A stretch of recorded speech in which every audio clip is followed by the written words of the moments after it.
عید صرف کیلنڈر کی ایک تاریخ نہیں بلکہ بچھڑے ہوئے دلوں کو دوبارہ جوڑنے کا ایک الہی موقع بھی ہے۔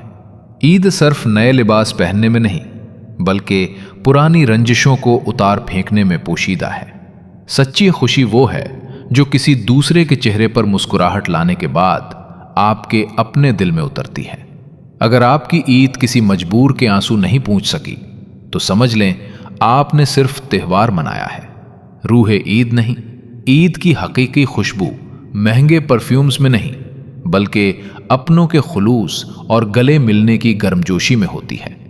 عید کا دن ہمیں یاد دلاتا ہے کہ زندگی میں رشتے مادی چیزوں سے کہیں زیادہ قیمتی اور معتبر ہیں۔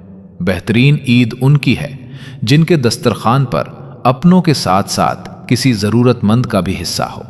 سچی عید وہ ہے جس میں دل صاف ہوں، نیتیں پاک ہوں اور آنکھوں میں محبت کا نور ہو۔ عید ایک خاموش پیغام ہے کہ ہر اندھیری رات کے بعد اجالا یقینی ہے، بس صبر اور شکر کا دامن تھامے رکھیں۔ عید کا سب سے خوبصورت لمحہ وہ ہوتا ہے جب دل میں کسی کے لیے نفرت نہ ہو اور لبوں پر سب کے لیے دعا ہو۔ عید نئے کپڑوں سے نہیں بلکہ صاف دل سے خوبصورت بنتی ہے۔ اصل عید اس دن ہوتی ہے جب انسان کسی ناراض دل کو منا لے۔